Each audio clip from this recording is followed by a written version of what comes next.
ইউনুসকে যদি আপনি একটু বিশ্লেষণ করেন দেখবেন যে বাংলাদেশের সবচেয়ে বড় দুর্নীতিবাজ হলো ইউনুস। আপনি যদি ইউনুসের ও অতীতের কর্মকাণ্ড বিশ্বাস নাও করেন, আপনি শুধু সে যে ক্ষমতায় আসার পরে যে সুযোগ সুবিধাগুলো নিল, তার নিজের 666 কোটি টাকা মাফ নিল, তারপরে গ্রামীণ ব্যাংকের জন্য কর মাফ নিল, হ্যাঁ, তারপরে আবার আদম ব্যাপারী করার জন্য সে একটা কোম্পানি নিল, বিশ্ববিদ্যালয় নিল। আপনি এগুলা কি যদি দুর্নীতির মধ্যে পড়ে? এগুলা কি প্রতিটা দুর্নীতির মধ্যে জিনিস পড়ে? দুর্নীতি, কোনোভাবেই প্রতিটা জিনিস হলো আপনার দুর্নীতি। দুর্নীতি তো শুধু একটা ঘুষ খাওয়া দুর্নীতি না, রাষ্ট্র থেকে আপনি যদি মনে করেন যে ইউনুসের যে এই যে 666 কোটি টাকার কর মাফ সে নিল, এই টাকাটা তো হুম। সে পেয়ে গেল, এটা তো সে তো এটা রাষ্ট্রকে দিত, বা যে এটা করটা তো ফাঁকি আদালত দিয়েছে। আদালত মাফ করে, আদালত তো সেটা মামলাটা প্রত্যাহার করে নিলেন, বা কিছু একটা হয়েছে, তো আদালত তো সেটা প্রত্যাহার করে নিয়েছে। জি প্লিজ। ইউনুসের আমলে ইউনুসের আমলে আদালত বলতে কিন্তু এখন আর কিছু নাই। দেখুন ইউনুস কি করেছে।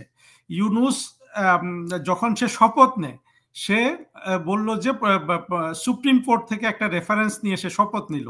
পরে তো আমরা দেখেছি যে আসলে তখন বিচারপতিরাই জায়গা মতো ছিল না, সন্ত্রাসীরা তাদেরকে তাড়া করছে, বিচারপতি ছিল আরেক জায়গায়, প্রধান বিচারপতি। সেখানেও সে দুর্নীতি করেছে। দুর্নীতি হলো সকল রকমের অপকর্ম, মিথ্যা। ইউনুসের আমলে এগুলো শুরু হয়েছে। আপনি বাংলাদেশে দেখেন, প্রধানমন্ত্রী শেখ হাসিনা সরকারের বিরুদ্ধে যেই অভিযোগগুলো দিয়েছে, আমি অবশ্য একটু পরে সেখানে ঢুকবো, ওই জিনিসগুলো ব্যাখ্যা না করলে বাংলাদেশের মানুষ জিনিসটা বুঝবে না। প্রথম কথা হলো, বাংলাদেশের শেখ হাসিনা সরকারের বিরুদ্ধে এই পিনাকিরা যেসব আপনার প্রপাগান্ডা করেছে, তার একটা ছিল যে দুর্নীতির বিষয়টা। সেইখানে দেখা গেল যে ওরা প্রপাগান্ডা করে টোরে শেখ হাসিনা সরকারকে ক্ষমতাচ্যুত করে বাংলাদেশের ইতিহাসে সবচেয়ে বড় বাটপারকে, সে দুর্নীতিবাজ, সে ইউনুসকে তারা ক্ষমতায় বসালো। তারপরে ইউনুস কি কি করেছে সেটা আমরা দেখলাম। এরপরে যে বাংলাদেশে যেটা হবে সেখানে তো সবই দুর্নীতি, এবং তারই ধারাবাহিকতায় দেখেন এই এই যে প্রতিটা সন্ত্রাসী, 2 জুলাই আগস্টের এই সন্ত্রাসীগুলা ছিল মরে যাওয়ার জন্য এখানে এসেছিল। যেহেতু ওরা মরে যায় নাই, সন্ত্রাসী হামলাটা সাকসেসফুল হয়ে গেল। আজকে একজন 1,000, 2,000, 3,000 কোটি টাকা দুর্নীতি করেছে।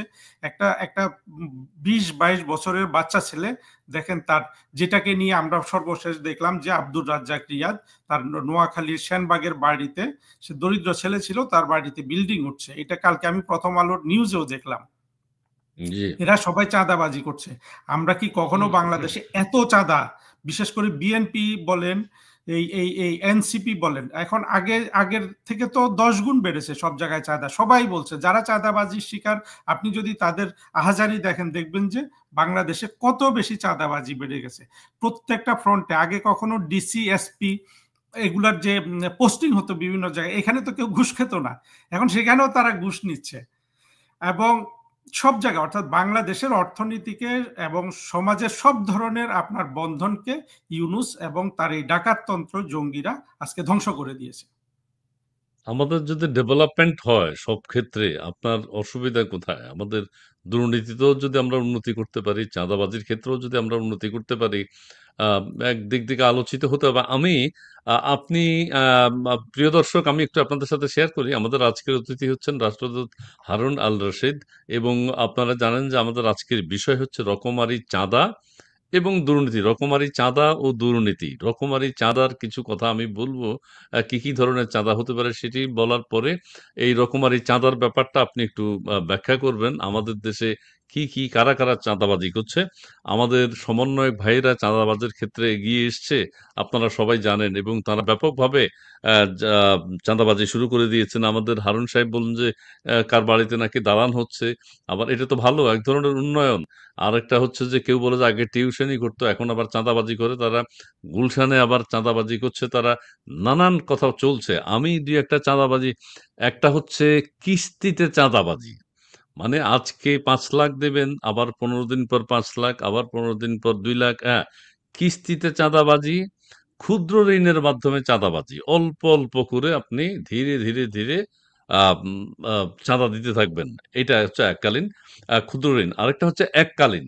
এককালীন চাঁদা যদি আপনি দেন তাহলে কিছুটা আপনার মওকুফ হবে, আপনি কিছুটা কম দিতে পারবেন। এককালীন যেহেতু আপনি যদি 50 লাখ টাকা দেন, সেখানে হয়তো 5 লাখ টাকা কম রাখা হলো। অর্থাৎ এটাকে কি বলে যেন ওয়ার্ডটা, ভর্তুকি দেয়া হলো না, না, কিছুটা মওকুফ হবে, আপনার পূর্ণাঙ্গ চাঁদাটা আপনাকে দিতে হবে না। আরেকটা হচ্ছে বাকিতে চাঁদাবাজি। বাকিতে চাঁদাবাজি, আপনার কাছে যদি চাঁদা চাওয়া হয়, আপনি যদি বলেন যে বাবারে 10 লাখ টাকা দিব, কিন্তু আমার 2টা মাস সময় দাও, সেখানে কিন্তু ইন্টারেস্ট বাড়বে। বাকিতে চাঁদাবাজি যখন হবে তখন ইন্টারেস্ট বাড়বে। আরেকটা ঠিক করেছি আমরা, নিরাপত্তা দানে চাঁদাবাজি। আপনার কোনো কিছু হবে না, আপনি আমাদেরকে মাসে মাসে এই টাকাটা দিবেন, আপনারা আর কেউ ডিস্টার্ব করতে পারবে না। ঠিক আছে? আরেকটা হচ্ছে ষান্মাসিক চাঁদাবাজি। ষান্মাসিক, 6 মাস অন্তর অন্তর আপনি চাঁদা দিতে হবে। ঠিক আছে? 6 মাসের মধ্যে আর কেউ কোনোভাবে আপনাকে ডিস্টার্ব করবে না। আরেকটা হচ্ছে বাৎসরিক চাঁদা। বছরে একবার দিবেন, কিন্তু এর কোনো নড়চড় ব্যত্যয় হবে না, বছরে একবার চাঁদাবাজ। আরেকটা হচ্ছে আজীবন চাঁদা। এটা হলো আজীবন আপনি দিতেই থাকবেন, দিতেই থাকবেন, দিতেই থাকবেন, কোনো অসুবিধা হবে না আপনার, কিন্তু চাঁদা চলতে থাকবে। আরেকটা হচ্ছে বংশ পরম্পরায় চাঁদা। পিতা দিয়েছে, এখন তার সন্তানরা চাঁদা দিবে, আবার সন্তানরা যখন না থাকবে, সন্তানদের পুত্ররা তারা চাঁদা দিয়ে থাকবে। এটা হলো বংশ পরম্পরায় চাঁদা দিতেই থাকবে সমন্বয়ক ভাইদের। আরেকটা হচ্ছে পিয়ার পদ্ধতিতে চাঁদা। পিয়ার এখন বাংলাদেশে সংখ্যানুপাতে কোন জায়গায় কি চাঁদাবাজ কতজন আছে তাদের সংখ্যানুপাতে চাঁদা দিতে হবে, পিয়ার পদ্ধতিতে চাঁদা। এই যে চাঁদাবাজের যে আমরা যে বিশ্লেষণ করলাম, যে চাঁদাবাজের যে ধরন, চাঁদাবাজির যে ধরন এখন চলছে, সেই সম্পর্কে আমি কিছু কথা বললাম। চাঁদাবাজির হার এত বেড়ে যাওয়ার কি কারণ আপনার মনে হচ্ছে? চাঁদাবাজির হার বেড়ে গেছে এই জন্য যে বর্তমানে যারা আপনার রাষ্ট্র ক্ষমতা চালাচ্ছে, হুম, তারা তাদের এজেন্ডা বাস্তবায়নের জন্য তারা নানান ধরনের আপনার আহ, আহ, সন্ত্রাসীদের উপর নির্ভর করছে। এই সন্ত্রাসী কারা কারা? সন্ত্রাসীদের প্রোটেকশনের মধ্যে আপনার বিএনপি আছে, এনসিপি আছে, জামাত আছে। এখন এরা তো সরকারের বাইরে।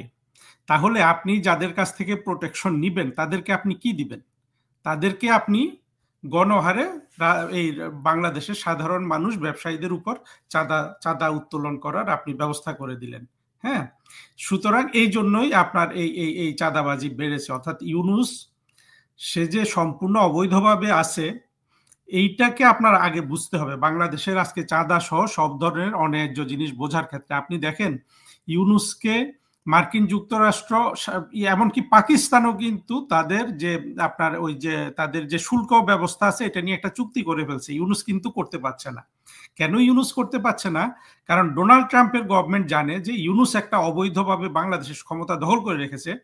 সুতরাং শুধু ইউনুসকে প্রোটেকশন দেওয়ার বিনিময়ে আমি সব আদায় করে নিব, আমি তাকে কোনো সুবিধা দিব না।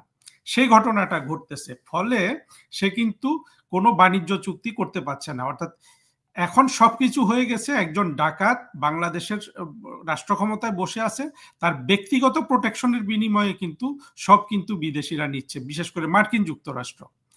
আপনার এই যে একেবারে সম্পূর্ণ অবৈধ একটা দখলদার সরকার বসে আছে, তার প্রোটেকশনের জন্য বিভিন্ন গুন্ডা বাহিনী লাগছে।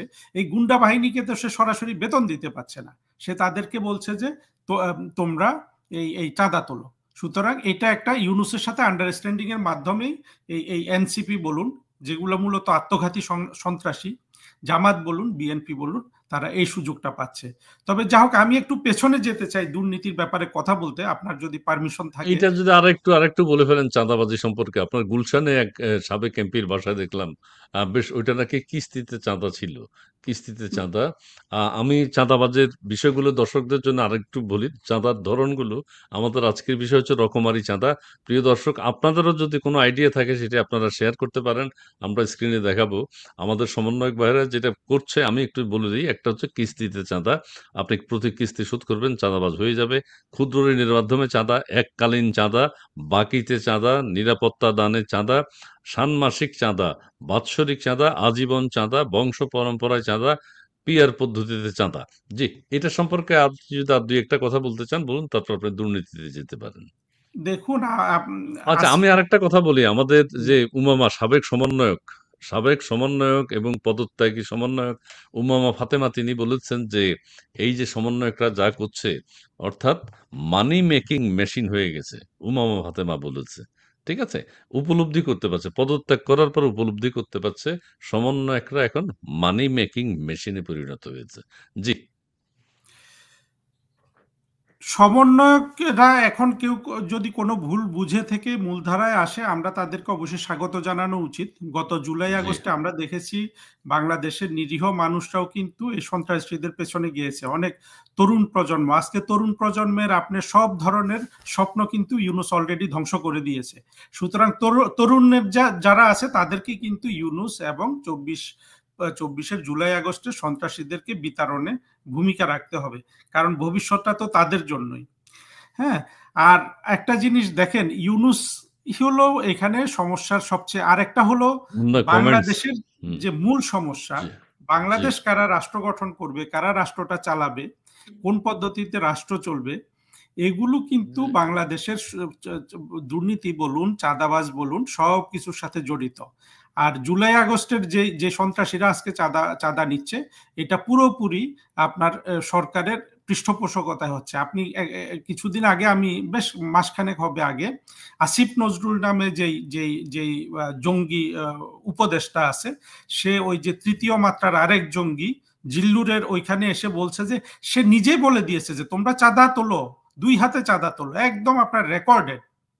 যখন সরকারের মন্ত্রী এই তাই? সন্ত্রাসীদেরকে বলে দেয় যে তোমরা 2 হাতে চাঁদা তোলো রাজনৈতিক দল গঠন করার জন্য, তাহলে হ্যাঁ। সেখানে তো আপনার তার বৈধতা ওরা দিয়েই দিয়েছে। তারা, এটা তো সরকারি পৃষ্ঠপোষকতায় চাঁদাবাজি, আগে তো কখনো বাংলাদেশে এটা হয় নাই। আপনি কোনো জায়গায় অন্যায্য কিছু হলে আপনি সরকারের কাছে জি, যেতে পারতেন, একটা প্রতিকার চাইতে পারতেন। আজকে তো আপনি সরকারের কাছে যেতে পারছেন না, কারণ জিনিসটা তো তারা দুই পক্ষ মিলে করছে। যে যারা চাঁদাবাজি করছে তারা জামাতের হোক, বিএনপির হোক, লাল সন্ত্রাসীগুলা হোক, তারা তো এটা করছে সরকার, তারা তো সরকারের পার্টনার, এরা সবাই সরকারের পার্টনার।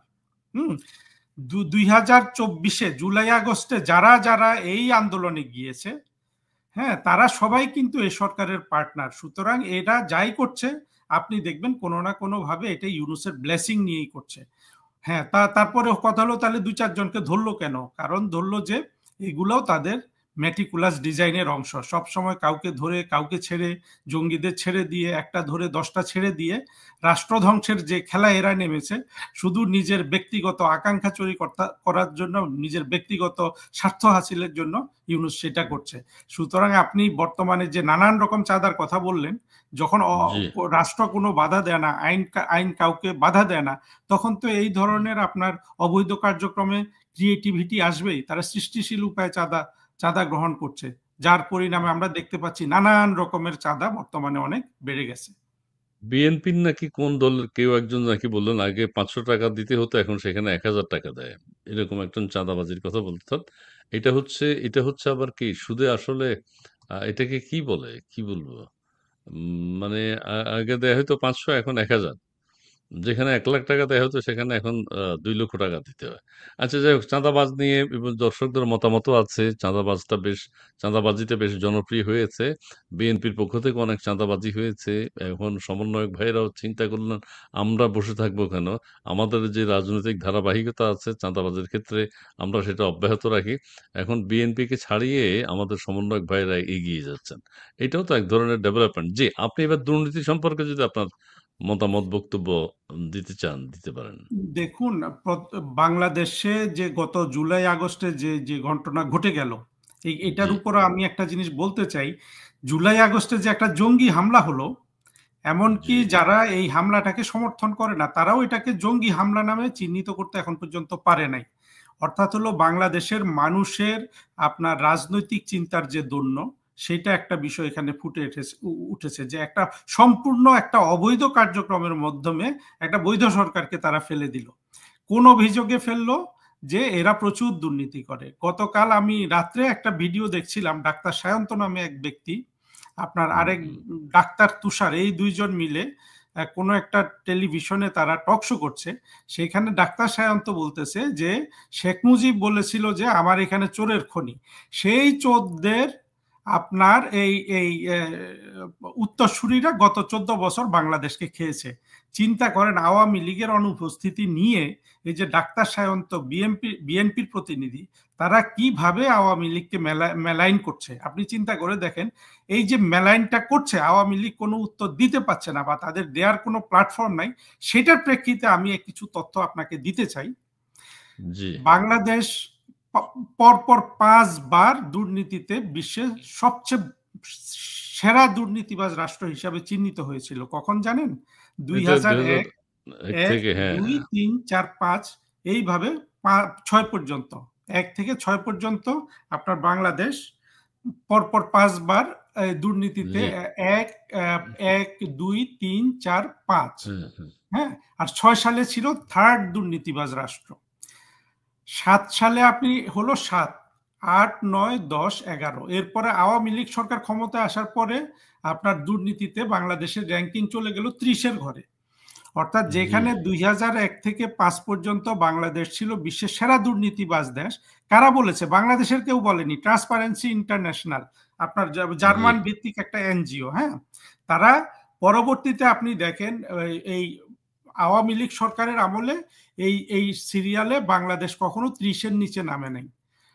2023-এ ছিল 31তম দুর্নীতিগ্রস্ত দেশ, আবার 2024-এ এসে র্যাঙ্কিং কমে গেছে 29। মানে ইউনূস যেদিন থেকে ঢুকেছে সেদিন থেকে বাংলাদেশের দুর্নীতি আবার বাড়া শুরু করেছে। এখন বা যারা বিএনপির লোকজন তারা গণহারে বলছে যে আওয়ামী লীগ দেশকে শেষ করে দিছে, বাংলাদেশের মানুষও ভুলে গেছে। অর্থাৎ আওয়ামী লীগ যা না শেষ করছে তার চেয়ে বেশি কিন্তু দুর্নীতি ছিল বিএনপির ওই 5 বছরে, 2001 থেকে 2000 সালে ক্ষমতায় থাকা অবস্থায়। প্রকারান্তরে আমরা দেখছি যে প্রধানমন্ত্রী শেখ হাসিনার 2009 থেকে 2024 সাল পর্যন্ত উনি যখন রাষ্ট্র চালাচ্ছেন, তখন জি। দুর্নীতিতে বাংলাদেশ মোটামুটি 2012 সাল থেকে সবসময় আরো 30টা দেশ বিশ্বে বাংলাদেশ থেকে বেশি দুর্নীতিগ্রস্ত দেশ পাওয়া গেছিল। এবং এই লাইনে একবার কিন্তু বাংলাদেশ 47তম হয়েছে, আর একবার হয়েছিল 41তম। আপনি চিন্তা করতে পারেন, 47তম মানে হলো অলমোস্ট ইউরোপিয়ান দেশগুলার সমান। অর্থাৎ বাংলাদেশে যখন 47তম দুর্নীতিগ্রস্ত দেশ হয়, তার মানে হলো বাংলাদেশের থেকে আরো বেশি দুর্নীতি হচ্ছে এমন 46টা দেশ পাওয়া গেছে। এই যে আওয়ামী লীগের সময় ট্রান্সপারেন্সি ইন্টারন্যাশনাল বলতেছে বাংলাদেশ দুর্নীতি সূচকে অনেক ভালো করেছে, আওয়ামী লীগের সরকার কিন্তু এটা কোনোদিন প্রচার করেনি। উপরন্তু আপনি দেখবেন এই যে পিনাকি, তারপরে ইলিয়াস, যারা যারা এই অপপ্রচার চালিয়েছে, কনক সারোয়ার, ওরা কিন্তু বলেই যাচ্ছে সব টাকা বিদেশে পাচার হয়ে যাচ্ছে। প্রথম আলো বলছে, দেবপ্রিয় বলছে, তারপরে আপনার দুর্নীতি হচ্ছে ইত্যাদি ইত্যাদি। কিন্তু আমরা যদি সত্যিকারের তথ্যের ভিত্তিতে দেখি, তাহলে বাংলাদেশের সবচেয়ে দুর্নীতি কম হয়েছে শেখ হাসিনা সরকারের আমলে, একেবারে আপনি 72 সাল থেকে যদি ধরেন। কিন্তু আমাদের জাতির জন্য বড় দুর্ভাগ্যের বিষয়, না, শেখ কিন্তু হাসিনা আমরা তো সরকারের লুটপাটের কথা, আমি এটা না বললেই তো নয়। লুটপাটের কথা আমাদের দেবপ্রিয় সাহেব বলেছেন, ডক্টর ইউনূস সাহেব বলেছেন, হাজার হাজার লক্ষ কোটি ডলার বাংলাদেশ থেকে চলে গেছে। এটা আমরা কিভাবে, আমরা তো এটা বিশ্বাস করতে হবে, যেহেতু আমাদের এত বিজ্ঞ মানুষজন কথাটি বলেছেন, অবশ্যই আমরা বিশ্বাস করতে হবে। বাংলাদেশের মানুষ পুরোপুরি আপনার প্রপাগান্ডিস্টদের দ্বারা মগজ ধোলাইকৃত, তথ্য কিন্তু সেটা বলে না। হ্যাঁ, তবে দুর্নীতির পরিমাণ যদি আপনি ধরেন, টাকা চুরির পরিমাণ যদি ধরেন, সেখানে একটা যুক্তির কথা আপনি বলতে পারেন। বাংলাদেশ ছিল অত্যন্ত ক্ষুদ্র অর্থনীতির একটা দেশ। মনে করেন এক জায়গায় যদি বাজেট থাকে ধরেন আপনার 5,000 টাকা, আপনি যদি সেখান থেকে 10% চুরি করেন, আপনি কত টাকা চুরি করবেন? আপনি চুরি করবেন বা আমি চুরি করব 500 টাকা, তাই না? সেই বাজেটটা যদি 5 কোটি টাকা হয়, আমি যদি 2%ও চুরি করি, টাকার পরিমাণটা বাড়তে পারে। কিন্তু আপনাকে দেখতে হবে যে তুলনামূলকভাবে দুর্নীতি কিন্তু কমে এসছে, এবং সেটাই ইম্পর্টেন্ট। যখন শেখ হাসিনা সরকারের সময় দুর্নীতিটা তুলনামূলকভাবে কম ছিল, এটা ট্রান্সপারেন্সি ইন্টারন্যাশনাল, আমি জিনিসটা বের করেছি, কিন্তু যে কেউ এটা অনলাইনে গিয়ে চেক করে নিতে পারে। কিন্তু এইগুলো শেখ হাসিনা সরকার বুদ্ধিমত্তার সাথে কখনো আপনার প্রচার করেনি। এখন যদি আমরা এই ডেটাগুলো অ্যানালিসিস করি, তাহলে দেখব যে বাংলাদেশে সবচেয়ে দুর্নীতি কম হয়েছে, ধারাবাহিকভাবে যদি আপনি বিচার করেন, সবচেয়ে দুর্নীতি কম হয়েছে এই প্রধানমন্ত্রী শেখ হাসিনা যে 2009 থেকে 24 পর্যন্ত সরকার চালিয়েছেন এই সময়টায়। কিন্তু এই সরকার সেগুলো মানুষের কাছে বলেনি, তারা অপপ্রচারকারীদের দ্বারা তারা নিজেরাও আমার মনে হয় দ্বিধাগ্রস্ত ছিল যে এত কথা বলছে, কিন্তু আমরা সেই জিনিসটা তলিয়ে কখনো দেখার সুযোগ পাই নাই। আমি এই যে ডেটাগুলা দিলাম, এগুলো আপনারা যে কেউ চ্যালেঞ্জ করতে পারে যে কাউকে নিয়ে, কিন্তু আমরা যদি তুলনামূলকভাবে দেখি, এবং আপনি দেখবেন প্রধানমন্ত্রী শেখ হাসিনার সময় অনেক এমপিও কিন্তু ধরা পড়েছে, তারা কিন্তু জেলে গেছে, হুম, আপনার অনেক কিছু ব্যবস্থা নেওয়া হচ্ছিল। হ্যাঁ, একেবারে আদর্শ সিচুয়েশন হয়তো ক্রিয়েট করে নাই, আদর্শ সিচুয়েশন হয়তো এখন ক্রিয়েট করার সুযোগ আসছিল। তার মধ্যে তো ইউনূস এসে দেশটাকে পুরোপুরি, আবার দেখবেন যে আগামী 2-1 বছরের মাথায় বাংলাদেশ আবার সেরা দুর্নীতিগ্রস্ত দেশ হিসাবে প্রতিষ্ঠিত হবে। আর বিএনপির রেকর্ড তো আওয়ামী লীগের চেয়ে অনেক খারাপ। ইউনূস সাহেবের এই সময় কি আবার ব্যাপক দুর্নীতিগ্রস্ত দেশ হবে বাংলাদেশ? এটা কি জনগণ বিশ্বাস করবে? যারা জনগণ শান্তিপ্রিয় বিশ্বাস মানুষ না করুক, কিন্তু তাদের নিত্যদিনের যে জীবনযাপন, সেখানে তো এটার প্রভাব থাকবে।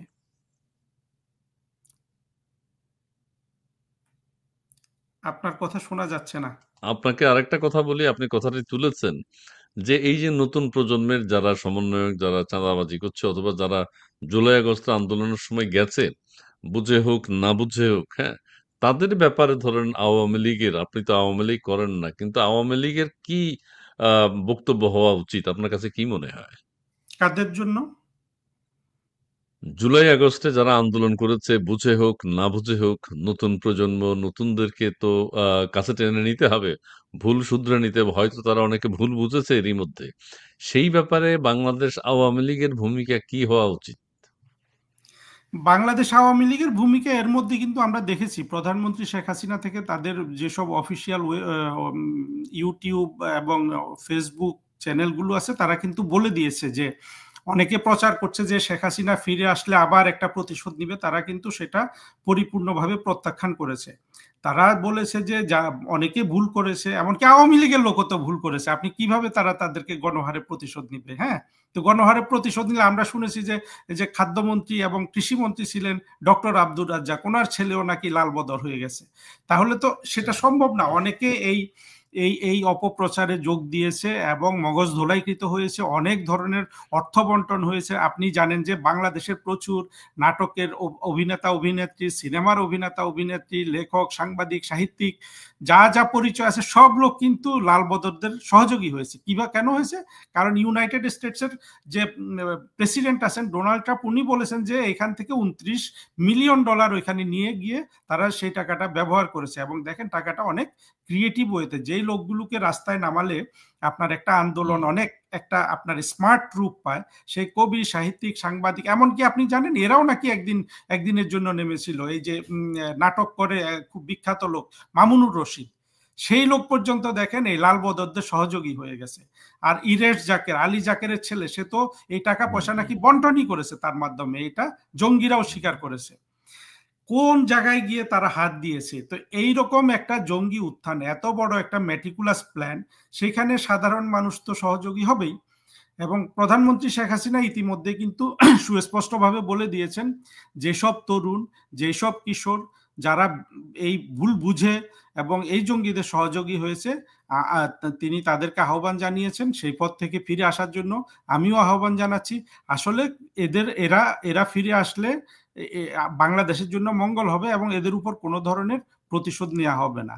কিন্তু যেই লোকগুলা বুঝে শুনে এই ষড়যন্ত্রে অংশগ্রহণ করেছে, যেমন মনে করেন দেবপ্রিয় ভট্টাচার্য, এই যে জিল্লুর তৃতীয় মাত্রার, তারপরে যেসব জঙ্গি জাহেদ, এই লোকগুলো আছে, তাদেরকে তো আসলে ক্ষমা করার কোনো সুযোগ নেই।